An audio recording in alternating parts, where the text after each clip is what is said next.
আমরা অনেকেই তো বছর শুরুতে বা ধরুন জন্মদিনে কত রকম প্রতিজ্ঞা করি, তাই না? নতুন নতুন লক্ষ্য ঠিক করি। হ্যাঁ, করি তো। কিন্তু মাস ঘুরতে না ঘুরতে দেখা যায় সেই উৎসাহটা আর নেই। ঠিক তাই। তো প্রশ্ন হলো, এটা কি শুধু ইচ্ছাশক্তির অভাব নাকি অন্য কিছু? ক্যালভিন ডাব্লিউ নাথানের বিল্ড দ্য সিস্টেম বইটা আর এই সম্পর্কিত আলোচনাগুলো কিন্তু অন্য কথা বলে। হ্যাঁ, তারা বলছে আসল সমস্যাটা হলো একটা নির্ভরযোগ্য সিস্টেম বা কাঠামোর অভাব। আমরা আসলে প্রায়শই ওই ক্ষণস্থায়ী প্রেরণা মোটিভেশনের ওপর বেশি ভরসা করে ফেলি। হুম। আজকের এই আলোচনাটায় আমরা এটাই একটু গভীরে দেখব, কিভাবে একটা ভালো সিস্টেম বানিয়ে ওই মোটিভেশনের ওপর নির্ভর না করেও লক্ষ্যে পৌঁছানো যায়। মানে আমরা ক্যালভিন নাথানের আইডিয়া সিস্টেম থিঙ্কিং, আবার ধরুন অগাস্ট ব্র্যাডলির পিপিভি সিস্টেমের মতো কিছু বাস্তব উদাহরণও দেখব। একদম। মূল লক্ষ্য হলো এমন কিছু নীতি বোঝা যা এই পুরো প্রক্রিয়াটাকে সহজ আর টেকসই করে তোলে আর কি। খুবই ইন্টারেস্টিং। আচ্ছা, তাহলে প্রথম প্রশ্ন, শুধু লক্ষ্য ঠিক করাই কি যথেষ্ট নয়? জেমস ক্লিয়ার যেমন বলেছেন, লক্ষ্য তো শুধু রেজাল্ট, সিস্টেম হলো প্রসেস। শুধু লক্ষ্যের উপর নির্ভর করলে সমস্যাটা কোথায় হয়? দেখুন, প্রধান সমস্যাটা হলো যাকে বলে ডিসিশন ফ্যাটিগ, মানে সিদ্ধান্তের ক্লান্তি।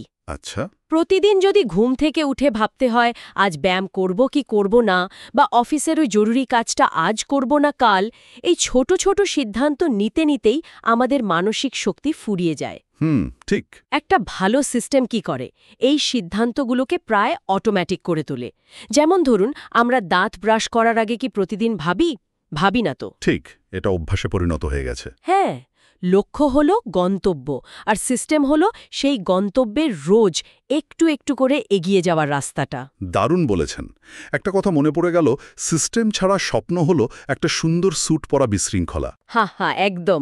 বাইরে ফিটফাট, ভেতরে সব এলোমেলো। তাহলে একটা কাজের সিস্টেম বানাতে গেলে এর মূল ভিত্তিগুলো কি হতে পারে? প্রথম আর সবচেয়ে জরুরি হলো স্পষ্টতা ও আত্মপরিচয়। আমি ঠিক কি চাই, কেমন মানুষ হতে চাই, এই ছবিটা খুব পরিষ্কার থাকতে হবে। নিজের পরিচয়টা বোঝা। হ্যাঁ, নিজের বিশ্বাস, নিজের কাঙ্ক্ষিত পরিচয়ের সাথে লক্ষ্যটাকে মিলিয়ে নেওয়া। কারণ আপনি যা হতে চান, আপনার সিস্টেমও সেভাবেই তৈরি হবে। বলতে পারেন আপনার পরিচয়টাই আপনার প্রথম সিস্টেম। বাহ, এটা তো গভীর ভাবনা। আচ্ছা, পরিচয় স্পষ্ট হলো, এরপর নিশ্চয় দৈনন্দিন কাজের রুটিন। ঠিক ধরেছেন। দ্বিতীয় ভিত্তি হল দৈনিক রুটিন ও ধারাবাহিকতা। একটা ভালো সকালের রুটিন, যাকে কেউ কেউ ডেইলি মেশিন বলেন, সেটা পুরো দিনের সুরটা বেঁধে দেয়। আর কাজের সময়? হ্যাঁ, একইভাবে প্রতিদিন একটা নির্দিষ্ট সময়, ধরুন 1 ঘন্টা, গভীর মনোযোগ দিয়ে সবচেয়ে জরুরি কাজটা করা। এই 1 আওয়ার গ্রোথ কোডের মতো ধারণা আর কি। ছোট ছোট কিন্তু নিয়মিত কাজ। মানে অল্প অল্প করে প্রতিদিন এগোনো। একদম। এই ধারাবাহিকতাই আসল শক্তি। বিরাট কিছু একবারে নয়, বরং রোজকার ছোট ছোট পদক্ষেপ। কিন্তু শুধু নিজের রুটিন বানালেই তো হবে না, চারপাশটাও তো প্রভাব ফেলে, তাই না? অবশ্যই। এটাই তৃতীয় ভিত্তি, পরিবেশ ও ইনপুট ডিজাইন। আমাদের চারপাশের ফিজিক্যাল আর ডিজিটাল পরিবেশ, আমরা কি ধরনের তথ্য নিচ্ছি, কাদের সাথে মিশছি, আচ্ছা। এই সব কিছু কিন্তু আমাদের মনোযোগ, আমাদের কাজের মানের উপর বিরাট প্রভাব ফেলে। অপ্রয়োজনীয় জিনিস বাদ দেয়া, এলিমিনেট করা, এটাও এর অংশ। তার মানে পরিবেশটাকে নিজের মতো করে সাজিয়ে নেওয়া, কাজের সুবিধার জন্য। ঠিক। আর এরপর আসে চতুর্থ ভিত্তি, সরলীকরণ, অটোমেশন ও ডেলিগেশন। কাজ সহজ করা। হ্যাঁ, কাজগুলোকে যতটা সম্ভব সহজ করা। টেকনোলজি ব্যবহার করে কিছু কাজ অটোমেট করা, স্বয়ংক্রিয় করা, আর যেগুলো সম্ভব সেগুলো অন্যকে দিয়ে দেওয়া, ডেলিগেট করা। মূল কথা হলো, একবার সিস্টেমটা বানিয়ে ফেললে প্রতিদিন তার সুবিধা পাওয়া। একদম। Build once, benefit daily. তবে মনে রাখতে হবে, টুলস বা অ্যাপ এগুলো সিস্টেমকে সাহায্য করে মাত্র, সিস্টেমের বিকল্প নয় কিন্তু। তো সব প্ল্যান মতো হয় না, অপ্রত্যাশিত বাধা আসে, ঝুঁকি থাকে। সিস্টেম কি এসবেও সাহায্য করে?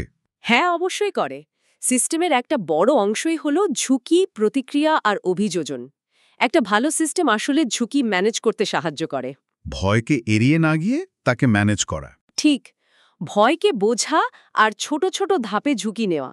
যেমন ধরুন, রিস্ক ল্যাডারের ধারণাটা। ওটা কি রকম? একেবারে বড় ঝুঁকি না নিয়ে সিঁড়ির মতো ধাপে ধাপে এগোনো। যেমন নতুন কিছু শিখতে প্রথমে একটা ফ্রি অনলাইন কোর্স করলেন, একটু আত্মবিশ্বাস বাড়লে তারপর হয়তো পেইড কোর্সে গেলেন। ছোট ছোট সাফল্য সাহস যোগায়। আচ্ছা, বোঝা গেল। আর যদি সিস্টেমটা কাজ না করে? হ্যাঁ, বা ভুল হয়। এখানেই আসে ফিডব্যাক লুপের গুরুত্ব। সিস্টেমটাকে তো নিয়মিত দেখতে হবে কেমন চলছে, প্রয়োজন মতো বদলাতে হবে, মানিয়ে নিতে হবে। ভুল হলে সেটাকে ব্যক্তিগত ব্যর্থতা না ভেবে সিস্টেমের ত্রুটি হিসেবে দেখা। একদম। সিস্টেমটাকে উন্নত করার সুযোগ হিসেবে দেখা। অগাস্ট ব্র্যাডলির পিপিভি সিস্টেম কিন্তু এই কাজটাই করে। জীবনের নানা তথ্য, কাজ এগুলোকে এমনভাবে সাজায় যাতে নিয়মিত রিভিউ আর অ্যাডজাস্ট করা যায়। তাহলে পুরো আলোচনার সারমর্ম যদি করি, সাফল্য আসলে শুধু হঠাৎ আসা প্রেরণা বা শুধু কঠিন পরিশ্রমের ফল নয়, বরং এর পেছনে থাকে একটা গোছানো ধারাবাহিক প্রক্রিয়া, একটা সিস্টেম।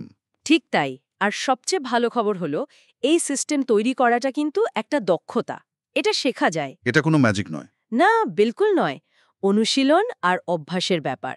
মোটিভেশন তো আসবে যাবে, কিন্তু একটা ভালো সিস্টেম আমাদের ঠিক পথে ধরে রাখবে, ইভেন যখন মন চাইবে না তখনও।